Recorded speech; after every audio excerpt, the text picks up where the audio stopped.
Hi folks, it's your old buddy Luke Clayton and welcome to our outdoor show today. I thought I'd kick the show off right here at camp. This is a little cabin right here behind my house out in the trees where I do a lot of my writing and radio stuff and just get out here and hang out. I do a lot of outdoor cooking right here too, folks. We're going to make some camp cornbread. And if you track with me, it's something anybody can do, but there's a utensil that you're going to need to do it like I do it. You ever seen one of these? That's an omelet maker. This one belonged to my uncle, and I've had it since 1964 when I was 14 years old. I have made more cornbread in this than you can imagine. We'll take some close-up shots of this in a little bit, but it's basically an omelet maker. You put your batter in the bottom, shut the lid, and cook it for about 8 minutes on one side. You can look and see when it's getting crispy. Then you flip it and cook it on the other side. We've got a camp stove out here that we're going to cook this on. So an omelet maker, you need one of those. Of course, you can cook this in a Dutch kettle too, or a skillet with a lid, you know, a good tight-fitting lid. But these things are worth their weight in gold, and you can still find them in a lot of kitchen shops, you know, stores that have kitchen utensils. I found one. This one, I've got it already loaded up with batter, but this is one right here that I bought a couple of years ago. I hate to retire Old Faithful right here, but I use this one a lot right now. But this one works as good as it did back in 1964. So basically, load it up, you know, with a little packet of cornbread mix is all you really need. Now, I made jalapeno cornbread, chipped up some jalapenos and put in the mix. So we're going to actually fire this up. You can't see the cooking area, but I'm going to show it to you in just a minute. Let it cook about 8 minutes on one side until it starts getting really crispy. Flip the omelet maker, let it cook, and then flip it over and cook it on this side for about 8 minutes. You'll be able to tell when the cornbread's done. Then we're going to serve it up with some black-eyed peas. And you remember that ham that we cooked about 2 weeks ago, the sugar-cured smoked ham? We're going to, these peas have got some of that ham chopped up in there. They're going to be awesome. Of course, I've done a little quality control. I've done a little testing on all this before I show you. But let me give you a close-up look at what we're cooking it in with the little stove out here.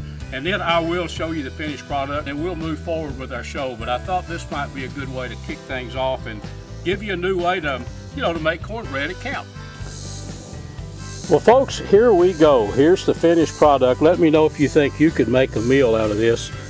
Let's get a good close-up look of this jalapeno cornbread. That's enough to feed about, 3 good pieces of cornbread.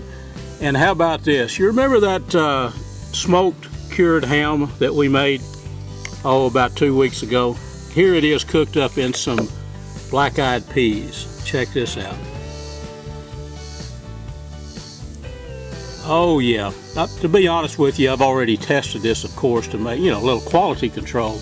What do you say we move on to the rest of our outdoor show? Thought it would be good to kick it off with a little outdoor cooking, all done right out here in the little cabin behind the house, where I spend a lot of my time when I'm out here around the house doing filming, and also do a lot of writing back out here. Lone Star Pawn and Bargain Center, 6509 I-30 on the Frontage Road in Greenville. Your one-stop shop for TVs, electronics, computers, and gaming systems. Lone Star Pawn offers a giant selection of hunting, fishing, outdoor gear, and firearms. We've got everything from lawn and garden equipment and job site tools to musical instruments. For the best deals and pawn rates in town, come see us on the south side of the Frontage Road in Greenville. Need a part for the right price? Look for that red and blue sign, Henley Auto Supply, 1510 Stonewall. Over 800,000 CarQuest parts to choose from. Domestic, European, and Asian parts. Henley Auto Supply, 903-455-1969. 455-1969. Henley Auto Supply has the right part to keep your vehicle running. Backed by the best hometown service. Henley Auto Supply. Great people, great products, great prices. Henley Auto Supply and CarQuest. Well, howdy folks, it's your old buddy Luke Clayton. Now, I've got a little recipe that if you're an old camp cook, chances are pretty good you've made this a lot. If not, you know, it may be something new to you. But I've got about, a pound of cubed up venison. This is some venison ham steak that's cubed up in maybe 1-inch square cubes. we're going to make some smothered venison steak with rice and gravy. So in this sack right here is, I've already cubed it up and seasoned it, but that's about roughly a pound of cubed up venison steak. Very simple recipe. In here we have a big yellow onion, chopped up, coarse chopped. The ingredients are not many. And then this is just a can of cream of mushroom soup. We've got some rice that we're going to add to it a little bit later, but basically I'm going to bring the camera in close and we're going to show you, we're going to brown this steak first, get it browned, and we'll put our onion in there and cook the onion until it's translucent in my old cast iron skillet. I've used this thing for years and years, but I've got it heating up right now. I'm going to give you a close-up of what we're doing in just a second. But it's a real simple recipe. I'm all about simple when I'm at camp. I don't want a bunch of utensils to clean up and all that kind of stuff, so this is about as basic. This skillet with this lid right here will do a lot of your camp cooking. I guarantee you it will. So let's bring the camera in close and let's brown our meat and then get that going right here, brown our venison, and then we will, we won't put the rice in, folks, until the meat is tender, and then the rice will be the last thing we add. And you know, if you put a cup of rice, we'll probably add about a cup and a half of water. The key is at the last, when you get to the point where you're cooking the rice, you don't want it to stick, so make sure and you know, stir it a lot, and we'll get into that as we go along. So let's take a look at this steak browning. What do you say? Well, folks, here's our old cast iron skillet. What do you say we go ahead and brown these cubes, these little cubes of venison? Drop them in there. It's going to take a little while for them to brown out like we want them to.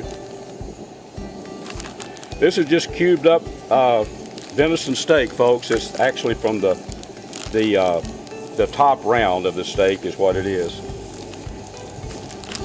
Nothing magic about it. Just drop it in there, and our grease is pretty hot. It's going to get a little bit hotter, and we'll get this going real good. Get it browned up. Let's see here. It's okay to get a little extra flour in there too, folks, because that's going to help make the gravy. It's beginning to sizzle a little bit there. Oh yeah. Now then. And this is about a pound of venison, cubed up venison steak. And it's going to take about probably 45 minutes with the lid on in moisture to get this very tender. But when we get through, this venison steak is going to be as tender as any steak you've ever eaten. Now then, okay, we've got it in there. Let's kind of stir it around a little bit. Try to get it all going. And at this point, you can go ahead and brown the steak in your skillet like this, and it won't take very long for it to brown. Or, you know, you can put the onions in there right now. It really doesn't make any difference. I think I'll go ahead and add our onions and let this all saute and cook until it's brown. Now, it will not be tender at that point, but it will be brown. So let's put our onions in.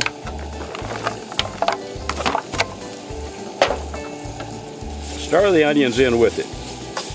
So, what we're going to do is let this cook for about, it'll probably take it about 5 or 8 minutes, something like that, to brown. And then we're going to come back and add our mushroom soup and water and stir it all up, and then we'll put the lid on it.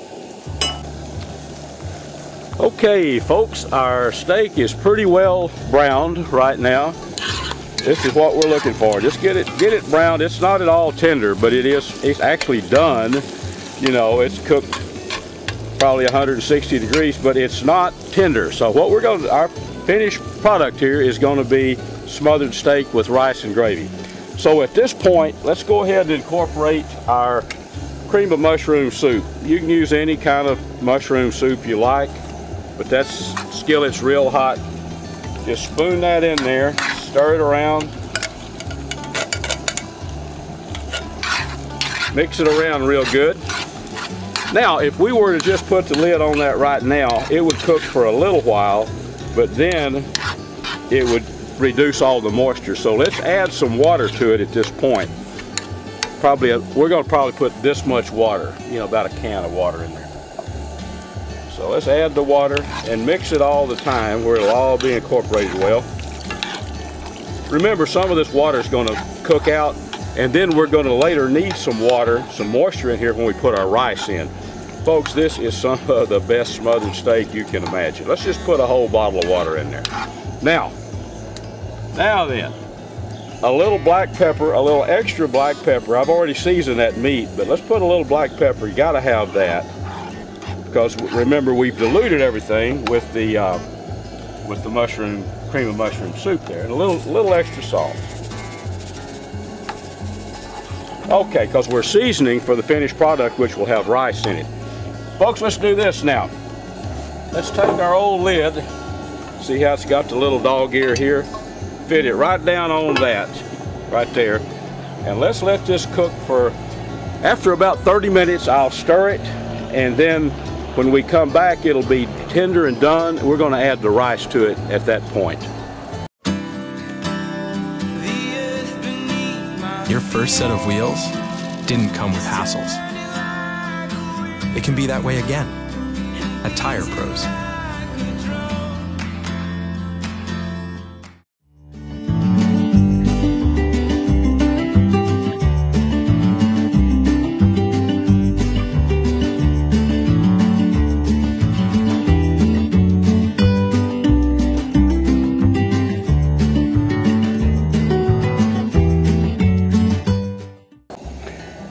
Okay, folks, let's pull the lid on our old cast iron skillet here and see how our steak is looking.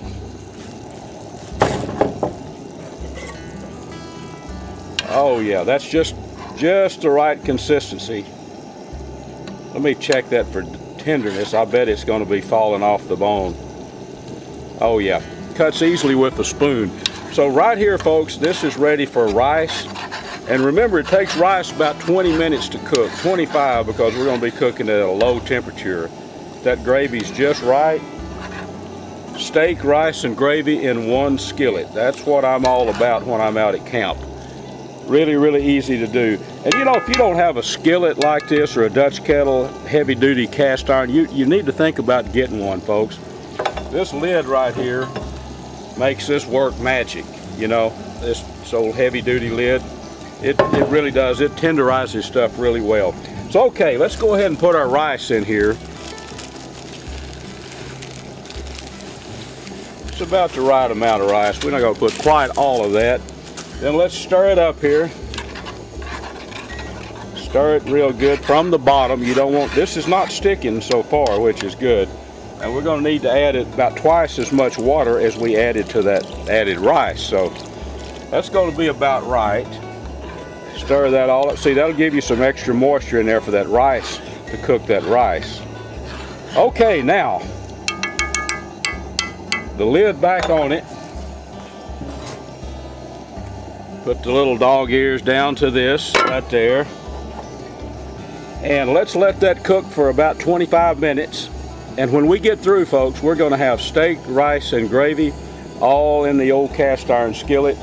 We'll put some on a plate and show it to you. The only problem is you're not here with me to enjoy this. So let's let her cook a little bit, and we'll come back and see what the finished product looks like. By the way, I forget to mention catfishradio.org. After you watch our little show, you might want to go on there and listen to Larry Weissoon and myself talk about hunting, or local folks and myself talk fishing. Catfishradio.org. It's on a bunch of radio stations, but it's also online. You can watch the archive show each week there at catfishradio.org.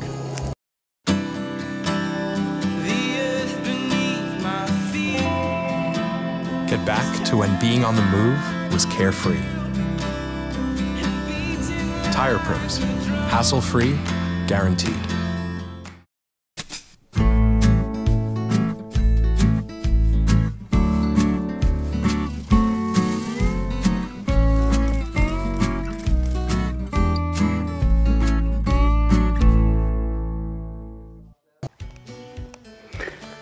Okay, folks, we've had our rice cooking about actually 22 minutes. So let's pull the top off of this old cast iron skillet. Smothered steak, rice, and gravy. let's get a good, try not to dribble this too much, but of course we are outside. Check this out, folks. I checked the steak earlier. It is so tender. But there's your one skillet meal.